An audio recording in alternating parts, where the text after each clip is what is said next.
Ტელეკომპანია გურჯაანის სტუდიიდან ახალ ამბებს თამარ გორხელაშვილი გაგაცნობთ, ახლა კი ანონსი ვნახოთ.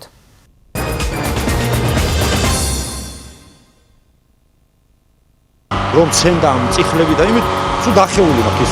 ფიზიკური შეურაცხყოფა სასურველი ჩვენების მისაღებად. რას ყვება 25 წლის ნიკა ბეჟაშვილი, რა ჩვენებას ითხოვდა მისგან პოლიცია და როგორ დასრულდა მის წინააღმდეგ აღძრული საქმე. მოვიდა და იქ მაგრად ამცემ. აი ძალიან მუხლები და აი თელ წელს ჩაჟიჟილი მქონდა, ვეღარ დავდიოდი. გენერალური შტაბის ხელმძღვანელი ვაჩნაძიანში, ვახტანგ კაპანაძემ 2008 წლის ომში დაღუპული ალექსი ნატროშვილის ხსოვნას პატივი მიაგო.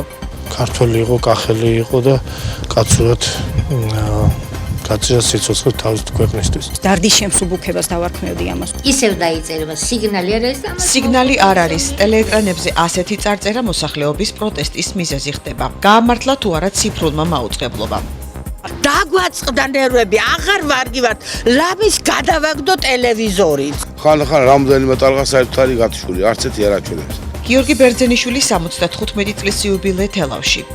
ეს ადამიანები აგრძელებენ იმ ტრადიციებს, რითიც ამაყობს თითოეული თელაველი. ყინვა და თოვლი კახეთში, რას პროგნოზირებენ სინოპტიკოსები? შესაძლებელია 3-4 დეკემბერს ზოგან თოვლის სახითაც იყოს.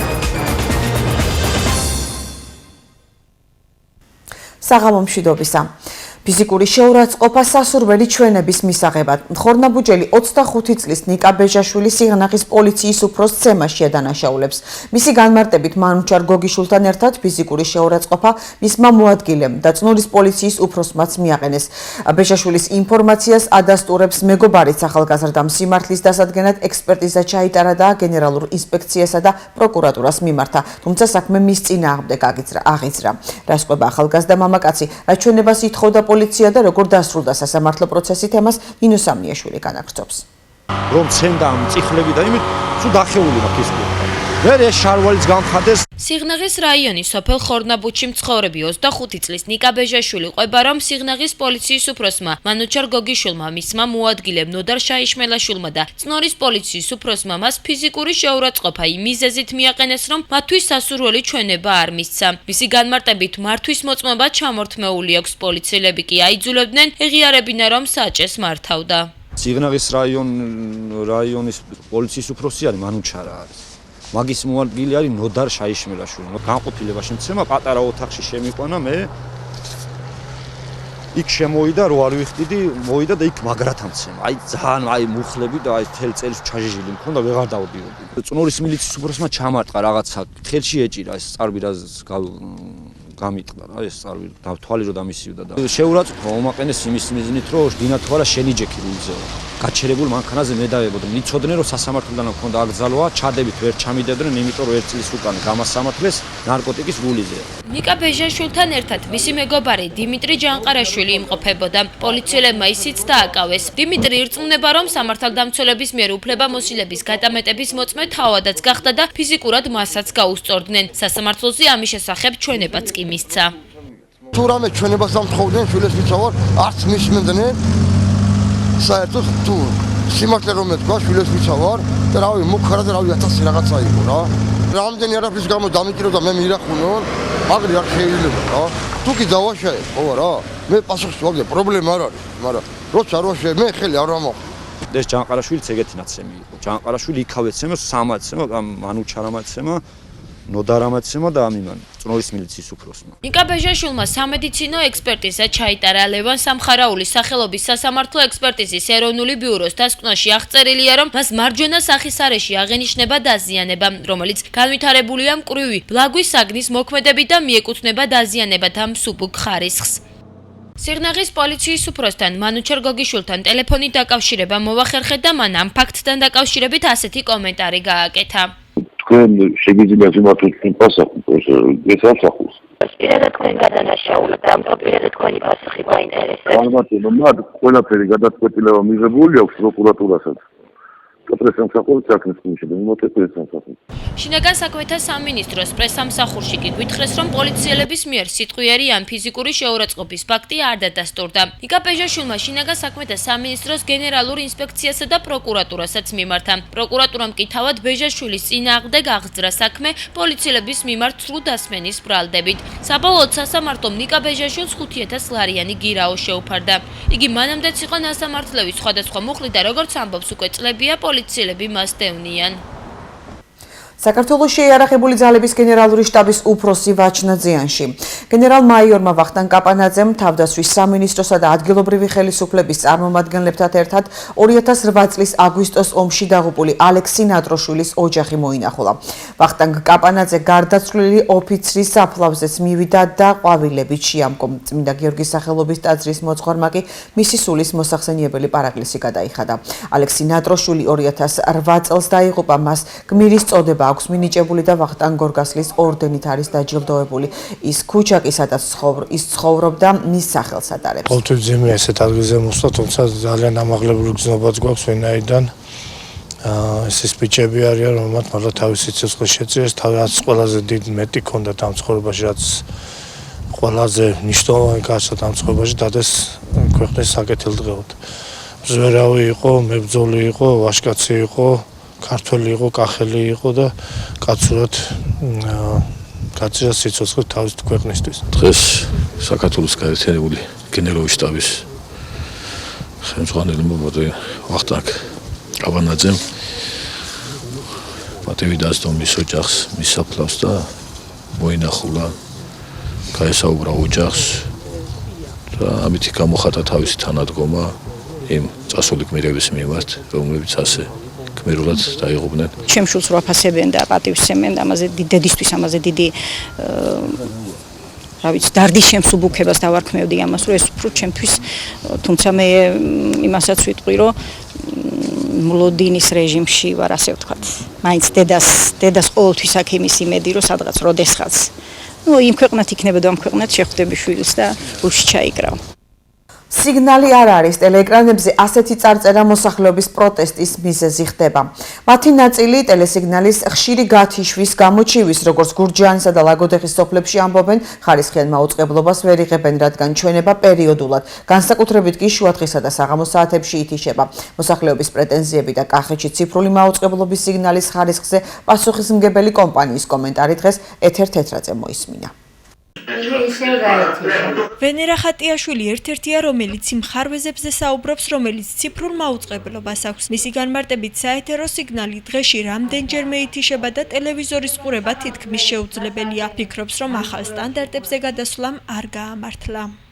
იმ პრობლემას გვიქმნის შვილო, რომ ახალგაზრდისთვისაც ნერვებზე მოქმედობს, რომ უყურებ, იჭედება, აირება და ისევ დაეწერება, მიღებაო თუ რაღაც არ არის.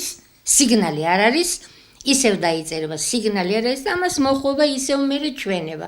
ისევ გაითიშება, ისევ ჩვენება მოდის. ადრე სანამ ეს ციფრული არ იყო, ესე არ იყო. როცა დენი არ იყო, მაგრამ როცა იყო, ესე არ მოსდიოდა. სანამ არა ითიშება, ადრე მქონდა, არა მქონდა პრობლემა, მაგრამ რაც ეს მოიტანეს და დაუდგით, პრობლემები გვაქვს ხშირად. ხატიაშვილების მსგავსად ციფრულ მაუწყებლობასთან დაკავშირებულ ხარვეზებზე საუბრობს ჭანდრის მოსახლეობაც. როგორც ისინი ამბობენ, მართალია არხების რაოდენობა გაიზარდა, თუმცა საეთერო სიგნალი ხშირად წყდება. ტელევიზორს უყურებ, ხარვეზები არის ხოლმე. ხან რამდენიმე ტალღა საერთოდ არის გათიშული, არც ერთი არ აჩვენებს. და ხშირად ტელევიზორი უყურების დროს აწერია ხოლმე, რომ სიგნალი არ არისო. ციფრულ მაუწყებლობაზე გადასვლის შემდეგ ტელევიზორი როგორც კი ამინდის ცვალებადობა იქნება, ითიშება. ჩვენ გვერდჩივნე ისევ ყოფილიყო ჩვეულებრივი საკაბელო. ხან აქ სიგნალი არ არის. ციფრულ მაუწყებლობასთან დაკავშირებულ პრობლემებზე გურჯაანის გარდა ლაგოდეხის მუნიციპალიტეტშიც ჩივიან. მოსახლეობის ინფორმაციით საეთერო სიგნალი იმდენად ხშირად ითიშება, რომ ტელევიზორის ყურების სურვილი ეკარგებათ. 65 ლარები გადაგვახტევინეს, დატანჯეს ხალხი. რას აი პენსიონერი ადამიანი რო 65 ლარს გადაიხდის ჭავთან ტელევიზორს და აჩვენებს მარტო სიგნალი არ არის. დაგვაწყდა ნერვები, აღარ ვარგივართ. ლამის გადავაგდო ტელევიზორით. ხანდისხან ითიშება net signal იწერება. მე ცოტა ხანში რა ვიცი, ხან შევატრიალებთ, ხან შემოვატრიალებთ, ამუშავდება ისე. ხან ანტენას გავასწორებთ ხოლმე. ხშირად ითიშება ხოლმე არხები. ადახან ხარვეზი აქვს. რატო ჩაირთება ხოლმე. კახეთში ციფრული მაუწყებლობის სიგნალის ხარისხზე პასუხისმგებელი კომპანია სტერეო პლუსია. მათი წარმომადგენელი მოსახლეობის ბრალდებებს ასე პასუხობს. საქართველოში ციფრული მაუწყებლობა შეუფერხებლად ვრცელდება. ერთადერთი მიზეზი, რაც შეიძლება მოხმარებელი ვერ ღებულობდეს ან ხარვეზებით ღებულობდეს, ეს არის საანტენო მეურნეობის გამომართავება. ანუ აუცილებელია რეკომენდირებულია რომ იყოს გარე ანტენა და კაბელიც უნდა იყოს შესაბამისად ნორმალური. ციფრულ მაუწყებლობასთან დაკავშირებულ პრობლემებზე კომენტარი კომუნიკაციების ეროვნულ კომისიასა და ინფორმაციის თავისუფლების ინსტიტუტშიც გააკეთეს. კახეთის რეგიონში ელექტროენერგიის მომარაგებასთან დაკავშირებით არსებული პრობლემის გამო დღესდილით ლაგოდეხის გადამცემის სადგური გაითიშა, თავის დროზე არ ჩაირთო დამცავი სისტემა, ამ წუთას გადამცემი უკვე მუშაობს, თუმცა ის გენერატორით ფუნქციონირებს, იმიტომ რომ ამ დროისთვისაც ელექტროენერგია არ მიეწოდება აღნიშნულ გადამცემს, სწორედ ამ პრობლემისგან გამომდინარე გარკვეული შეფერხებები არის ციფრული სიგნალის გავრცელებასთან დაკავშირებით კახეთის რეგიონში. მოიმატა ამ პრობლემებმა არა მარტო კახეთის რეგიონში, სხვა რეგიონებიდანაც არ არის სტაბილური სიგნალი, რაც პრობლემას წარმოადგენს. აუცილებელია ამ შემთხვევაში, რომ მოხდეს მთელი ინფრასტრუქტურის კიდევ ერთხელ კარგად მონიტორინგი და აემატოს, ესე ვთქვათ, დამატებითი კვების წყაროები, სადაც ეს საჭიროა, UPS-ების ან აკუმულატორების სახით და რა თქმა უნდა გაიმართოს საგენერატორო მეურნეობა, იმიტომ რომ ამის გარეშე შეუძლებელია სტაბილურ მიწოდებაზე, სტაბილურ მაუწყებლობაზე ვილაპარაკოთ. მოსახლეობის მოთხოვნაა, რომ საეთერო სიგნალი ხარვეზის გარეშე მიიღონ და მათ ტელეეკრანზე აღარ გამოჩნდეს წარწერა სიგნალი არ არის. საქართველოს ფერმერთა ასოციაცია რეგიონულ ტურნეებს ახორციელებს. ტურნეს ფარგლებში თელავის დემოკრატიული ჩართულობის ცენტრში ადგილობრივ ფერმერებთან შეხვედრა გაიმართა, სადაც აღნიშნული ტურნეს მნიშვნელობასა და მიზნებზე ისაუბრეს. პროექტის მიზანია დაიცვას ფერმერთა ინტერესები სახელმწიფო და კერძო ინსტიტუტებში ექსპერტების და დასავლური გამოცდილების გაზიარებით შეიმუშაოს საკანონმდებლო წინადადებები სოფლის მეურნეობის სფეროში და ფერმერებს სხვადასხვა ტიპის მომსახურება გაუწიოს. ტურნე საქართველოს 9 რეგიონში ჩატარდება.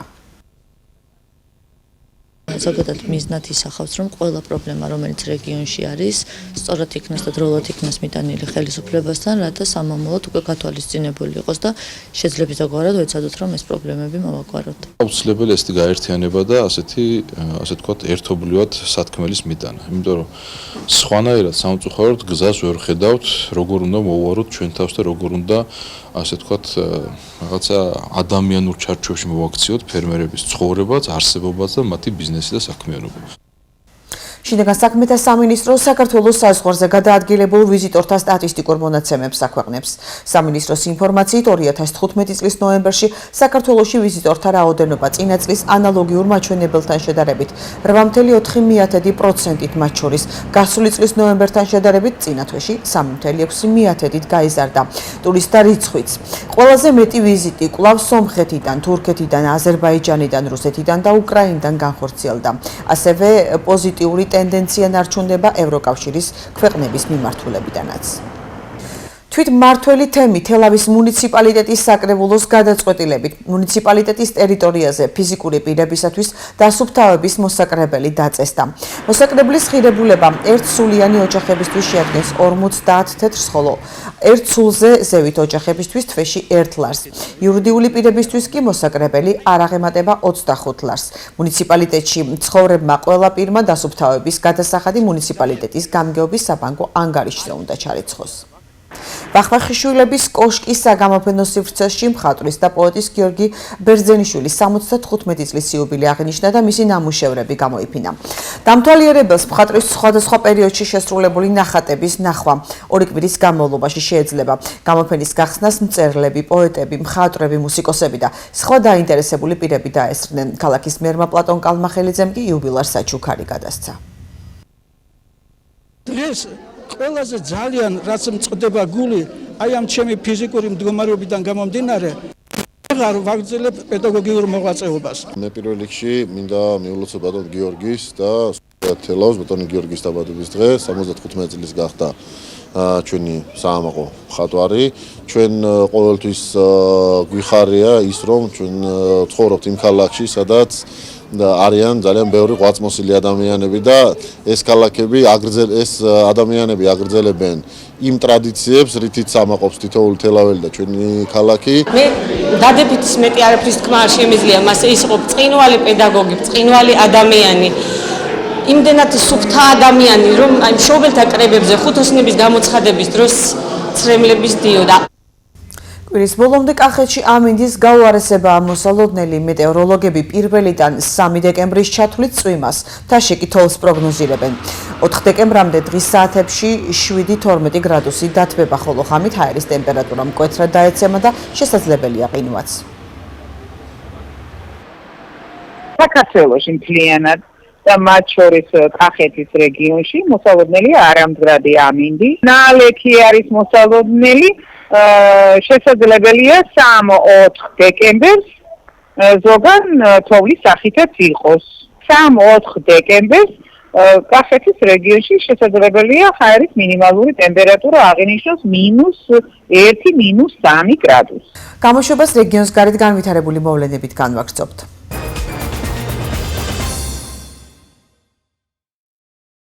ბრიუსელში გამართულ მინისტერიალზე ალიანსის წევრი ქვეყნების საგარეო საქმეთა მინისტრებმა ღია კარის პოლიტიკაზე ერთობლივი განცხადება მიიღეს. დოკუმენტი 14 პუნქტიანია და 4 მთლიანად საქართველოს ეძღვნება. განცხადებაში წერია, რომ საქართველოს ურთიერთობა ალიანსთან მოიცავს ყველა პრაქტიკული არახს წევრობის მოსამზადებლად. ნატო მოუწოდებს საქართველოს განაგრძოს ყველა შესაძლებლობის გამოყენება ალიანსთან უფრო მეტად დაახლოების მიზნით. განცხადებაში ასევე წერია, რომ ალიანსი ახალ პრაქტიკულ გზებს მოიძიებს მხარდაჭერის გასაძლიერებლად მაღალი დონის პოლიტიკური დიალოგისა და გაზრდილი თანამშრომლობის მეშვეობით. ნატო აღიარებს საქართველოს ძალისხმევას დემოკრატიის გაძლიერებისთვის, მათ შორის სასამართლო და უსაფრთხოების სამსახურებში, ჯარის მოდერნიზებასა და თავდაცვით ინსტიტუტებში. განცხადებაში ასევე საუბარია, რომ მთავრობამ უნდა შეინარჩუნოს ძალისხმევა მედია თავისუფლებისა და კანონის უზენაესობის კუთხით. ნატო მაღალ შეფასებას აძლევს საქართველოს მონაწილეობას ალიანსის რეაგირების ძალებსა და ავღანეთის ოპერაციებში, ასევე აფასებს ქართველი ხალხის მიერ გაღებულ მსხვერპლსა და წვლილს უსაფრთხოებისთვის. გარდა ამისა, მხარს უჭერს საქართველოს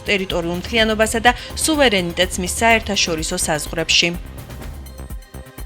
ბრიუსელშია საქართველოს საგარეო საქმეთა მინისტრიც გიორგი კვირიკაშვილმა ავღანეთში ნატოს მტკიცე მხარდაჭერის მისიაში მონაწილე ქვეყნების საგარეო საქმეთა მინისტრების შეხვედრაში მიიღო მონაწილეობა. მინისტერიალზე ალიანსმა მხარი დაუჭირა 2016 წლის განმავლობაში ავღანეთში ნატოს საწვრთნელი მისიის არსებობას და გადაწყვეტილებას კონკრეტული ნაბიჯები გადაიდგას ავღანეთის უსაფრთხოების ძალების განმტკიცებისთვის. ნატოს მინისტერიალის ფარგლებში გიორგი კვირიკაშვილმა ასევე ორმხრივი შეხვედრები გამართა კოლეგა მინისტრებთან.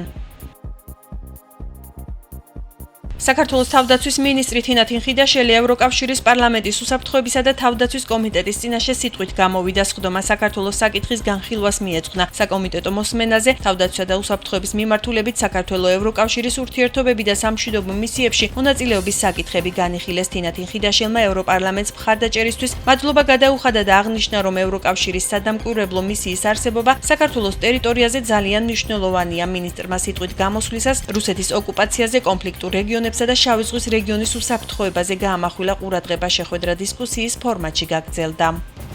ევროკავშირის პარლამენტის თავდაცვის უსაფრთხოების კომიტეტის ხდომა მიეძღვნა დღეს საქართველოს საკითხის განხილვას. მნიშვნელოვანია, რომ ცალსახად მოვისმინოთ უზარმაზარი მხარდაჭერა, რომელიც საქართველოს ევროპარლამენტში აქვს, მხარდაჭერა იმ პოლიტიკური კურსის, იმ რეფორმების, რომელიც ქვეყანაში მიმდინარეობს ერთის მხრივ და მეორეს მხრივ ჩვენი ტერიტორიული მთლიანობის და სუვერენიტეტის თვალსაზრისით. საკმაოდ ინფორმაციული ბრიფინგი გქონდა უსაფრთხოებისა და სამხედრო ასპექტებზე, საქართველოს პოლიტიკასა და ევროკავშირთან თანამშრომლობაზე, განსაკუთრებით კი ევროკავშირის ქმედებათა სამსახურის ჩარჩო ხელშეკრულების გაფორმების შემდეგ. ასევე განვიხილეთ საქართველოს მონაწილეობა ევროკავშირის ეგიდით მიმდინარე საერთაშორისო მისიებში. ვაფასებთ საქართველოს წვლილს. შესაძლებლობა ჰქონდა მოგვესმინა მინისტრის შეფასებისთვის საქართველოში არსებული უსაფრთხოების გარემოზე აფხაზეთისა და სამხრეთ ოსეთის ტერიტორიების ოკუპაციის შემდეგ. ჩვენთვის დიდი პატივია დღეს ევროპარლამენტში საქართველოს თავდაცვის მინისტრის მასპინძლობა. ეს კიდევ ერთი ნათელი მაგალითია იმ გახსნილი ურთიერთობის, რომელიც საქართველოს მთავრობას ევროკავშირის პარლამენტთან აკავშირებს. ეს არის მუშაობის ჯანსაღი წესი. ევროკავშირის პარლამენტის საშუალებით მსგავსი შეხვედრები საქართველოსა და ევროკავშირის შორის ურთიერთობების გამყარებას უწყობს ხელს. თინა თინხიდაშელი ბრიუსელის შემდეგ ოფიციალური ვიზიტით აზერბაიჯანს ესტუმრა საქართველოს თავდაცვის მინისტრი აზერბაიჯანის პრეზიდენტ შეხვდა ილჰამ ალიევმა და თინა თინხიდაშელმა ბაქოში გამართულ შეხვედრაზე საქართველოსა და აზერბაიჯანს შორის სტრატეგიული თანამშრომლობის საკითხები განიხილეს. ალიევთან შეხვედრის შემდეგ თინა თინხიდაშელს აზერბაიჯანელმა კოლეგამ გენერალ-პოლკოვნიკმა ზაკირ ჰასანოვმა უმასპინძლა. ოფიციალური დახვედრის ცერემონიალის შემდეგ თავდაცვის სამინისტროში მინისტრების პირისპირ შეხვედრა გაიმართა. თინა თინხიდაშელი აზერბაიჯანის პრემიერ-მინისტრს შეხვდა, სადაც ქართულ-აზერბაიჯანული ორმხრივი ურთიერთობები და თანამშრომლობის სამომავლო პერსპექტივები განიხილეს. 7000-ზე მეტი ბიზნეს ოპერატორის დოკუმენტური შემოწმება, მოსკვლევა სხვადასხვა დასახელების 80 ნიმუშზე, 900-ზე მეტი საბავშვო ბაღისა და 300-ზე მეტი სკოლის ინსპექტირება სურსათის ეროვნული სააგენტოს საკანონმდებლო ორგანოში წლიური ანგარიშით წარდგა. სააგენტოს უფროსმა პირუტყვთა იდენტიფიკაცია რეგისტრაციის პროცესზეც ისაუბრა და აღნიშნა, რომ ნოემბრის ბოლოს სამცხი ჯავახეთში ქართლსა და თბილისის შემოგარენ ტერიტორიებზე წვრილფეხა საქონლის აღნუსხვაც დაიწყო. ზაზადოლიძე ამბობს, რომ სააგენტომ ევროკავშირის ნორმატიულ აქტებთან საკანონმდებლო ჰარმონიზაციის წლიური გეგმაც წარმატებით შეასრულა. 2016 წელს კი 30 ცვლილების მიღებაა დაგეგმილი. ანგარიშის პრეზენტაციას არასამთავრობო სექტორის დაესწრო, მათ სააგენტოს საკუთარი შენიშვნები გააცნეს. ანგარიში შეეხებოდა როგორც სურსათის მიმართულებას, ასევე ფიტოსანიტარიას და ვეტერინარიას. შედეგები გვაქვს საკმაოდ ხელშესახები, მაგალითისთვის ინსპექტირების მაჩვენებელი პრაქტიკულად გასამაგებულია 14-თან შედარებით, ასევე ეფექტური ღონისძიებები გავატარეთ როგორც ვეტერინარული დაავადებების წინააღმდეგ ბრძოლის, ასევე ზოონოზური დაავადებების პრევენციის კუთხით. იდენტიფიცირება მოხდა, მაგრამ შემდგომი პროცესი, რაც ეხება პასპორტიზაციას, რაც ეხება ფერმერების ინფორმირებულობას, ყველაფერი ასრისთვის კეთდება. ეს არ არის ჯამურად, კომპლექსურად, არ არის ეს ერთიანი მიდგომა და მე ამასთან დაკავშირებით მქონდა შენიშვნა. სამელიორაციო პროექტები გურიაში მიმდინარე სამუშაოების სოფლის მეურნეობის მინისტრმა დაათვალიერა პროექტის ფარგლებში რიონი ჩოლოქის მდინარეთა შორის მასივზე მოეწყობა მილხიდები, კაპიტალური ხიდი, გაიწმინდება შემკრები არხები სარეაბილიტაციო სამუშაოების დასრულების შემდეგ სოფელ ნატანების 480 ჰექტარ სასოფლო-სამეურნეო მიწის ფართობზე აღდგება სადრენაჟე მომსახურება. პროექტის პირველი ეტაპის ღირებულება 483,810 ლარია. დღეისათვის შეპეცე საქართველოს მელიორაცია ქვეყნის მასშტაბით სამელიორაციო ინფრასტრუქტურის სარეაბილიტაციო სამუშაოების 26 პროექტს ახორციელებს.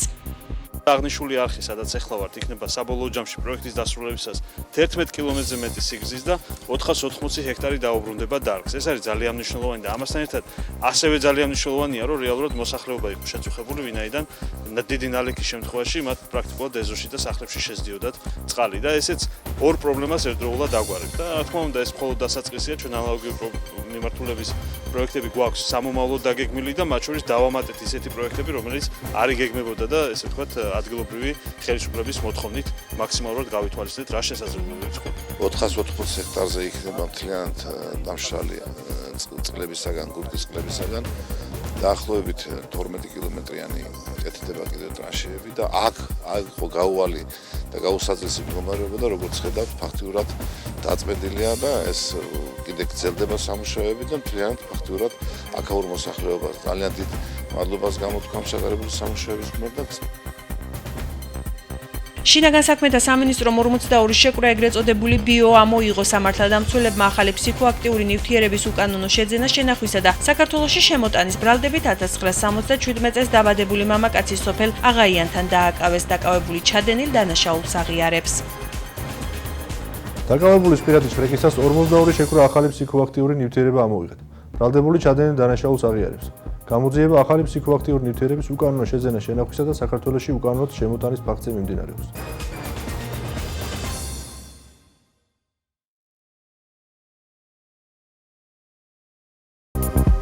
მოლაპარაკე ჩანთა, რომელიც პატრონს ურჩევს ზედმეტი ფული არ დახარჯოს. პატრონის ქორწილი ძაღლმა ვიდეოკამერაზე გადაიღო. გამოშვებას უცხოეთის ამბებით განვაგრძობთ.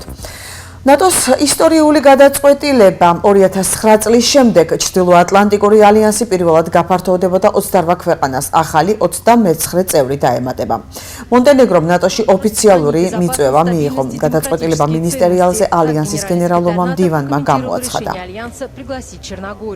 თურქეთის უსაფრთხოება ნატოს პრიორიტეტი ამის შესახებ ნატოს გენერალურმა მდივანმა იენს სტოლტენბერგმა ბრიუსელში მიმდინარე მინისტერიალის ფარგლებში გამართულ პრესკონფერენციაზე განაცხადა. მისი თქმით, ალიანსი თურქეთის თავდაცვითი შესაძლებლობების გასაძლიერებლად ზომებს მიიღებს. ნატო თურქეთის ინჯირლიკის ავიაბაზაზე დამატებით სამხედრო საჰაერო ძალებს.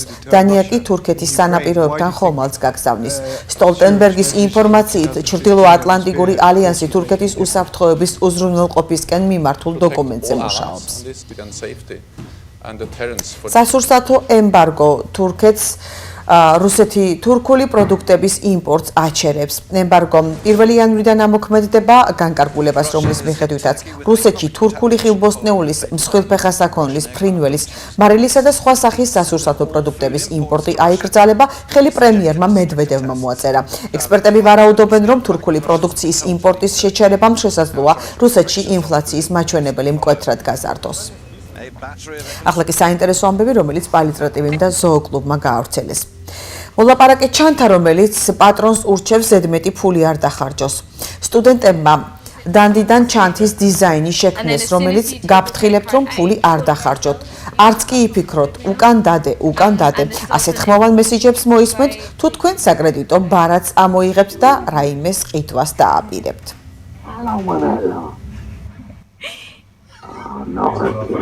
Put it down, put it back. Is this really necessary? And then if I put the card back in. I don't want that long. ციმბირული ჰასკი თავისი პატრონის ქორწილში მეტად მნიშვნელოვანი ფიგურა აღმოჩნდა. ძალმა რაიდერმა პატრონის ქორწილი ვიდეო კამერაზე გადაიღო. მარშალი და ედი ბერენტონებმა ამ მეტად მნიშვნელოვანი დღის აღსაბჭოა თავის 4 ფეხა მეგობარს მიანდეს. წყვილმა კამერა ძაღლის ზურგზე დაამაგრა, სტუმრებიც ყურადღებით იყვნენ მის მიმართ, რათა ცერემონიის დროს რაიდერი სწორედ იქ ყოფილიყო, საიდანაც ახალ დაქორწინებულები კარგად ჩანდნენ.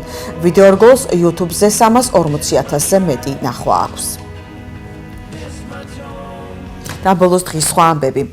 სპორტისა და ახალგაზრდობის საქმეთა და განათლებისა და მეცნიერების მინისტრები თბილისის მე-18 საჯარო სკოლას ესტუმრენ, სადაც საგანმანათლებლო და სამეცნიერო ინფრასტრუქტურის განვითარების სააგენტოს მიერ სრულად განახლდა ავარიული სპორტული დარბაზი, გაკეთდა სველი წერტილები და გასახდელები, ასევე ამოქმედდა ექიმის კაბინეტი, მთლიანად შეიცვალა განათების სისტემა, რეაბილიტაცია ჩაუტარდა შვედურ კედელს და გათბობას. დარიელ ხეჩიკაშვილმა სკოლის მოსწავლეებს ახალი სპორტული დარბაზის გახსნა მიულოცა და ინვენტარი გადასცა. კარგია, რომ ეს პროექტი გაგრძელდება და ძალიან ბევრ სკოლაში გარემონტდება კეთილმოწყობა სპორტული დარბაზები, ეს რა თქმა უნდა ხელს შეუწყობს ახალგაზრდების და მოსწავლეების ჩაბმა სპორტში და სპორტი ხელმისაწვდომი გახდება ყველასთვის. ჩვენი მხრიდან სპორტი და ახალგაზრდობის სამინისტრო რა თქმა უნდა ამ პროექტში ჩაერთვებით, ინვენტარი თავშურად სპეციალისტებს მომამზადდა და ეს ერთობლივი პროექტი ძალიან მნიშვნელოვანია ჯანსაღი თაობის გაზრდისთვის. დაახლოებით დღეისათვის 109 ობიექტი გვაქვს გაკეთებული, ნაწილობრივ ეს ახალი ტექნოლოგიები გამოყენებულია.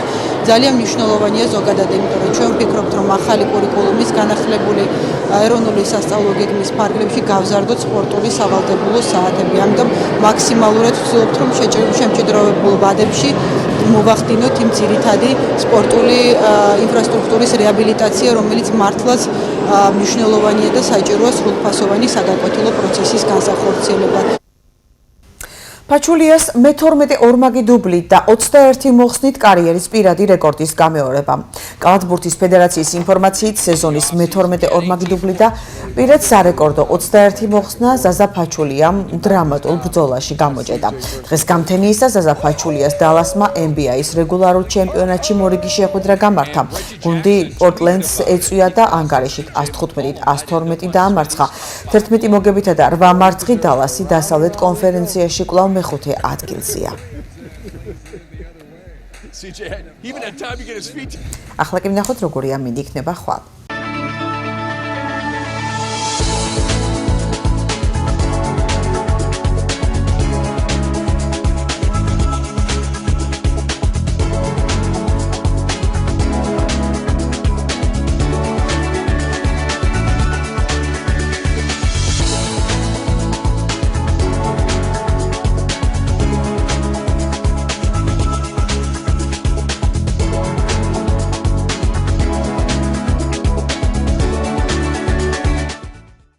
ჩვენი გამოშვება კი ამით დასრულდა, ნახვამდის.